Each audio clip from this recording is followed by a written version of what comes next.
মাই beloved students, আমরা এখন যে আলোচনা করে চলেছি সেটি হলো ভূগোলের নৈর্ব্যক্তিক প্রশ্ন বা অবজেক্টিভ প্রশ্ন এবং ম্যাপ পয়েন্টিং বিষয়ে আলোচনা। এটি এই আলোচনা ধারার ষষ্ঠ অংশ, পার্ট 6। এই আলোচনায় আমরা পশ্চিমবঙ্গ মধ্যশিক্ষা পর্ষদ কর্তৃক প্রকাশিত টেস্ট পেপার 2019-20 তা আমরা আলোচনা করে চলেছি। আজকের আলোচনার শুরুতে আমরা পাচ্ছি বিকল্পগুলি থেকে সঠিক উত্তরটি নির্বাচন করে লেখো। যে প্রক্রিয়ায় ভূমিভাগের উচ্চতার হ্রাস ঘটে, অর্থাৎ ক্ষয়ের মাধ্যমে, ক্ষয়, আবহবিকার ক্ষয়, অপসারণ ইত্যাদি প্রক্রিয়ার মাধ্যমে ভূমিভাগের উচ্চতার হ্রাস ঘটার নাম হল অবরোহণ প্রক্রিয়া। উত্তর পশ্চিম ভারতে, অর্থাৎ রাজস্থান সন্নিহিত হরিয়ানা, দিল্লি, এই অঞ্চলে গ্রীষ্মকালে যে ধূলি ঝড় দেখা যায় তাকে আঁধি বলা হয়। আঁধি অর্থাৎ অন্ধকার, আঁধার করে আসে ধূলিঝড়ের মাধ্যমে, তাই একে আঁধি বলা হয়। পৃথিবীর অ্যালবেডো অর্থাৎ আগত সূর্যকিরণ, ইনসোলেশন, তা পৃথিবীকে কোনোভাবেই উত্তপ্ত না করে প্রতিফলিত হয়ে ফিরে যায় আবার মহাশূন্যে। সেই অ্যালবেডোর পরিমাণ হল 34%। এরপরে প্রশ্ন, কেবল বালি দিয়ে গঠিত মরুভূমিকে তুর্কিস্তানে বলা হয়। তুর্কিস্তানে একে বলা হয় কুম। বালি দিয়ে গঠিত মরুভূমিকে আর্ক এবং কুম দুটিই বলা হয়। সাহারা মরুভূমিতে একে আর্ক বলা হয় এবং তুর্কিস্তানের মরুভূমিতে একে কুম বলা হয়, অর্থাৎ এখানে উত্তর কুম। পৃথিবীর মোট যে আয়তন তা জলভাগ দ্বারা, এখানে আয়তন শব্দটি বলা ভুল হয়েছে, এটি বলা উচিত ছিল ক্ষেত্রফল। পৃথিবীর মোট ক্ষেত্রফলের জলভাগ দ্বারা আবৃত অংশের পরিমাণ 71%, অবশিষ্ট 29% হল স্থলভাগ দ্বারা আবৃত। মরা কোটাল যে তিথিতে হয়, যে তিথিতে চাঁদ, সূর্য এবং পৃথিবী সমকোণে থাকে, অর্থাৎ এখানে পৃথিবী, এখানে সূর্য, এখানে ধরা যাক চাঁদ, বা এখানে চাঁদ, এই শুক্লপক্ষ এবং কৃষ্ণপক্ষের সপ্তমী অষ্টমী তিথিতে এই মরা কোটাল দেখা যায়, অর্থাৎ এটি হল অষ্টমী তিথি। চিকিৎসা সংক্রান্ত বর্জ্য অতি সহজ, সেটি হলো ইঞ্জেকশনের সিরিঞ্জ। জাফরান চাষ হয় ভারতবর্ষের যে রাজ্যটিতে, সেটি হলো জম্মু কাশ্মীর রাজ্য। ভারতের ক্ষুদ্রতম অঙ্গরাজ্য আমরা জানি, সেটি হলো গোয়া, ভারতের ক্ষুদ্রতম অঙ্গরাজ্য। ভারতের সর্বাধিক জলসেচ, ইতিপূর্বে আলোচনা একাধিকবার হয়েছে, সেটি হলো কূপ এবং নলকূপ। 2011 সালের আদমশুমারি অনুযায়ী ভারতের সর্বাধিক জনঘনত্বপূর্ণ রাজ্যটি হলো বিহার, 1102 জন প্রতি বর্গ কিলোমিটারে জনঘনত্ব। ম্যানগ্রোভ অরণ্যের প্রধান গাছ পাচ্ছি বট, আম, সুন্দরী, তাল। তোমরা জানো সুন্দরী গাছের অবস্থানের জন্যই অনেকে সুন্দরবন বলে থাকেন, তাই এটি হলো সুন্দরী। ভারতের প্রথম পেট্রোকেমিক্যাল শিল্প গড়ে উঠেছিল মহারাষ্ট্রের ট্রম্বেতে। ভারতীয় সর্বেক্ষণ বিভাগ বা সার্ভে অফ ইন্ডিয়া ইতিপূর্বে আলোচনা হয়ে গেছে, সেটি স্থাপিত হয়েছে 1967 খ্রিস্টাব্দে। হিমবাহের ক্ষয়কার্যের ফলে সৃষ্ট ভূমিরূপ হ্রস্বে মতানে, এটি সঠিক উত্তর।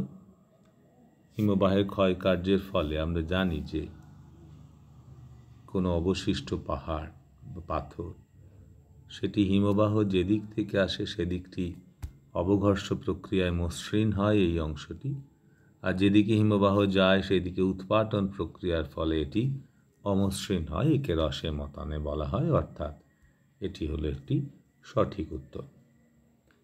ওজোন স্তরকে প্রাকৃতিক সৌরপর্দা বলা হয়। হ্যাঁ, এ তো বলাই হয়, কারণ ওজোন স্তর সূর্য থেকে আসা অতি বেগুনি রশ্মিকে শোষণ করে, তাই এটি প্রাকৃতিক সৌরপর্দা। দিনের বেলায় স্থলবায়ু প্রবাহিত হয় এটি ভুল উত্তর। ধরা যাক এটি ল্যান্ড, এটি সি ওয়াটার, তাহলে দিনের বেলায় স্থলভাগ গরম হয়ে যায়, তাই স্থলভাগে লো প্রেশার, কিন্তু জলভাগ তখনও গরম হয়নি, তাই জলভাগে হাই প্রেশার। অর্থাৎ এখানে হাই প্রেশার থেকে লো প্রেশার, অর্থাৎ সমুদ্র থেকে স্থলভাগের দিকে প্রবাহিত হয় বাতাস দিনের বেলায়, কিন্তু এখানে বলা, এবং এজন্য একে বলা হয় সমুদ্র বায়ু। তাই স্থলবায়ু দিনের বেলায় প্রবাহিত হয় না, মূলত ভোরবেলায় স্থলবায়ু প্রবাহিত হয়, তাই এটি সঠিক উত্তর নয়। বায়ুর ক্ষয়কার্যের ফলে শ্রেষ্ঠ ভূমিরূপকে ইনসেলবার্জ বলা হয়। হ্যাঁ, তো বলাই হয়। মরু অঞ্চলে যে অবশিষ্ট ক্ষয়জাত পাহাড়, সেই অবশিষ্ট ক্ষয়জাত পাহাড়কে আমরা জানি যে সেটিকে ইনসেলবার্জ বলা হয়। স্ক্যাবার পদ্ধতিতে বায়ুর ধোঁয়া ও বর্জ্য নিষ্কাশন করা হয়, এটি একটি সঠিক উত্তর। তেলেঙ্গানা ভারতের নবীনতম রাজ্য নয় বলা হয়েছে, কিন্তু আমরা জানি ভারতবর্ষের নবীনতম রাজ্য এখনও তেলেঙ্গানা, অর্থাৎ এটি হলো ভুল উত্তর। ইসরোর সদর দপ্তর বেঙ্গালুরু, ইন্ডিয়ান স্পেস রিসার্চ অর্গানাইজেশনের সদর দপ্তর, এটি সঠিক উত্তর, বেঙ্গালুরুতেই অবস্থিত। এরপর উপযুক্ত শব্দ বসিয়ে শূন্যস্থান পূরণ। এস্কার হিমবাহের ক্ষয় অথবা সঞ্চয় কোন কাজের ফলে শ্রেষ্ঠ ভূমিরূপ? আমরা জানি এস্কার হলো হিমবাহের সঞ্চয় কাজের ফলে শ্রেষ্ঠ ভূমিরূপ। জলীয় বাষ্প ঘনীভূত হওয়ার সময় অতি সহজ প্রশ্ন, এটি লিন তাপ বা ল্যাটেন্ট হিট ত্যাগ করে। লিন তাপ বা ল্যাটেন্ট হিট। মুখ্য জোয়ার ও পরবর্তী ভাঁটার মধ্যে সময়ের ব্যবধান, এটি একদিনে দুবার জোয়ার এবং দুবার ভাঁটা হয়, অর্থাৎ একটি মুখ্য জোয়ার এবং তার পরবর্তী ভাঁটার মধ্যে সময়ের ব্যবধান 6 ঘন্টা 13 মিনিট। আর্সেনিক দূষণে যে রোগটি হয় তাকে বলা হয় ব্ল্যাক ফুট ডিজিজ।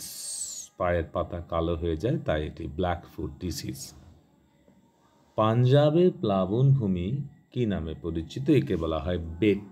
পাঞ্জাবের প্লাবনভূমি বেট নামে পরিচিত।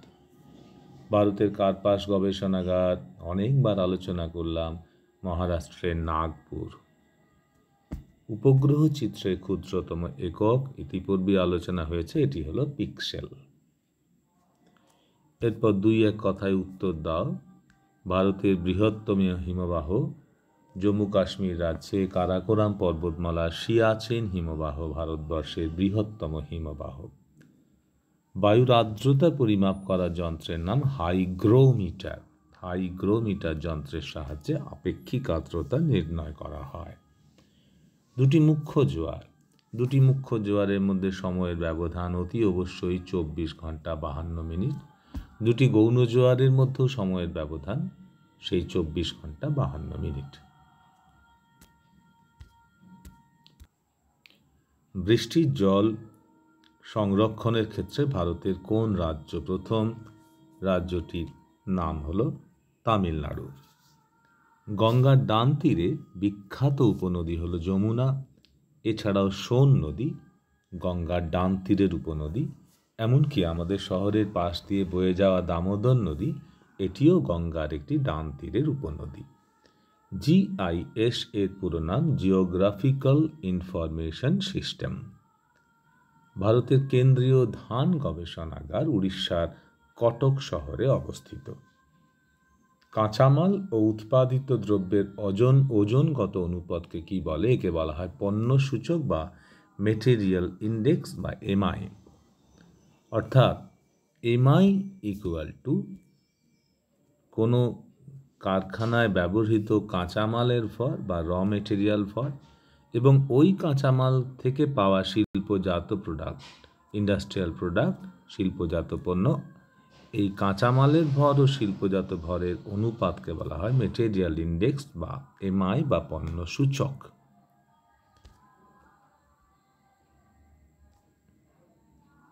এরপর আমরা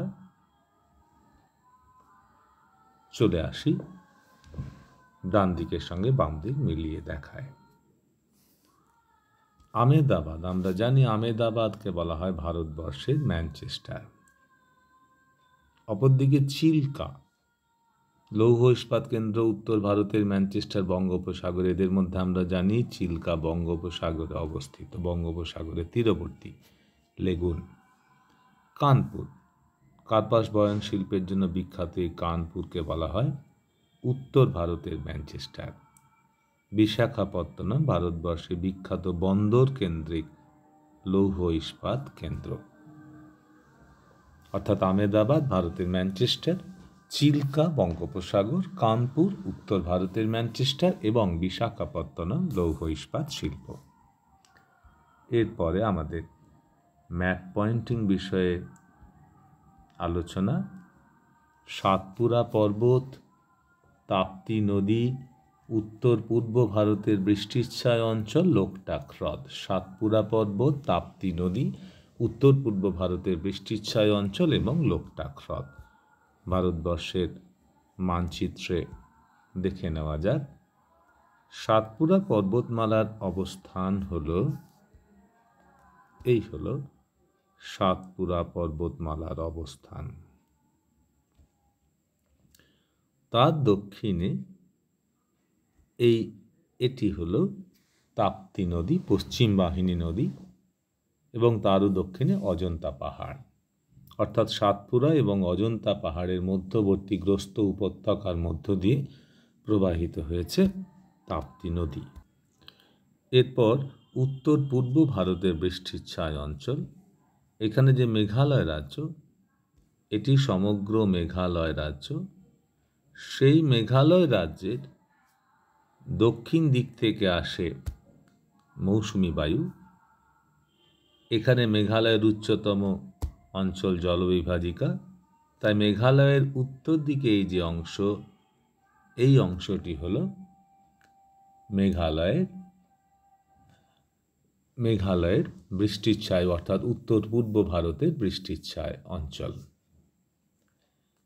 লোকটাক হ্রদ, মণিপুর, এই রাজ্যটি হল মণিপুর। এই মণিপুর রাজ্যে লোকটাক হ্রদ হল এখানে এর অবস্থান। এখানে ধরা যাক নাম্বার 1 দিলে, এবং সেই বঙ্গোপসাগরে নাম্বার 1 দিয়ে চিহ্নিত করবে লোকটাক হ্রদ। এবারে এসে যাওয়া যাক আরও কি প্রশ্ন এই চ্যাপ্টার থেকে আসছে। একটি চিরহরিত বনভূমি, উত্তর ভারতের একটি কফি উৎপাদক অঞ্চল এবং ভারতের ম্যানচেস্টার। দেখে নেওয়া যাক চিরহরিত বনভূমি। ইতিপূর্বেই আমরা মানচিত্রে দেখিয়েছি যে ভারতবর্ষের পশ্চিম উপকূল জুড়ে বিস্তৃত পশ্চিমঘাট পর্বতমালার পশ্চিম ঢাল, এটি হল চিরহরিত বৃক্ষের বনভূমি অঞ্চল। এখানে কোনো শেড দিয়ে সেটি ইন্ডেক্সে চিহ্নিত করবে। ভারতবর্ষের কফি উৎপাদক অঞ্চল, কর্ণাটক, তামিলনাড়ু, কেরালা সংযুক্ত এই যে অঞ্চল, এটি কফি উৎপাদক অঞ্চল। এখানে শেড দেবার পর স্কেলের সাহায্যে বক্স করবে এবং এভাবে লিখে এখানে কফি উৎপাদক অঞ্চল তুমি লিখবে। ভারতবর্ষের ম্যানচেস্টার আমরা জানি গুজরাটের আমেদাবাদ। গুজরাটে এই যে খাম্বাত উপসাগর বা ক্যাম্বে উপসাগর, সেই ক্যাম্বে উপসাগরের উত্তরে কর্কটক্রান্তি রেখার উপর, প্রায় কর্কটক্রান্তি রেখার উপর অবস্থিত এই শহরটি হলো আমেদাবাদ। ধরা যাক এখানে 3 নাম্বার দিলাম এবং যেখানে 1, 2 আগে লেখা হয়েছে বঙ্গোপসাগরে, সেখানে 3 নম্বর দিয়ে সেখানে লিখবে যে ভারতবর্ষের ম্যানচেস্টার। এরপর বাকি 3টি প্রশ্ন আমরা এখানে দেখে নিই। কান্দালা বন্দর বেঙ্গালুরু দক্ষিণ ভারতের সর্বোচ্চ শৃঙ্গ। ইতিপূর্বেই 5টি যে ক্লাস করেছি তার মধ্যে এই 3টি আলোচনা হয়েছে। আমরা দেখে নিই। ভারতবর্ষের শুল্কমুক্ত বন্দরের জন্য বিখ্যাত কান্ডালা, ইতিপূর্বে দেখানো হয়েছে এটি কান্ডালার অবস্থান। তাহলে ওখানে নাম্বার দিয়ে ধরা যাক নাম্বার 4, যেখানে লিখেছি 1, 2, 3 তার নিচে লিখলাম কান্দালা, কারণ প্রশ্নপত্র যেমন আছে ঠিক তেমনই লিখতে হবে। বেঙ্গালুরু আমরা জানি ভারতবর্ষে এই যে দক্ষিণ ভারতে এটি হলো 13 ডিগ্রি অক্ষরেখা, এটি চেন্নাই। আগে দেখিয়েছি আমরা, চেন্নাই থেকে সরল রেখা যদি টানি, তার যে মধ্যবিন্দু, এই যে অঞ্চল একই অক্ষরেখা বরাবর, এটি হলো আমাদের বেঙ্গালুরু। তাহলে ধরা যাক এখানে 5 নম্বর দিয়ে এখানে লিখে দেবো আমরা বেঙ্গালুরু। এটা হলো দক্ষিণ ভারতের সর্বোচ্চ শৃঙ্গ, এখানে কেরল তামিলনাড়ু অঞ্চলে আনাইমালাই পর্বতে আনাইমুদি। এখানে তাহলে চিহ্ন দাও ত্রিভুজের চিহ্ন, এটি নিয়ে 6 নাম্বার দিয়ে এখানে 6 নাম্বার লেখো। আনাইমুদি ব্র্যাকেটে লিখবে দক্ষিণ ভারতের সর্বোচ্চ শৃঙ্গ। এই আলোচনাগুলির মাধ্যমে আমরা আজকের বিষয়মুখী নৈর্ব্যক্তিক প্রশ্ন, অবজেক্টিভ কোশ্চেন এবং ম্যাপ পয়েন্টিং বিষয়ে আমরা আলোচনা করলাম।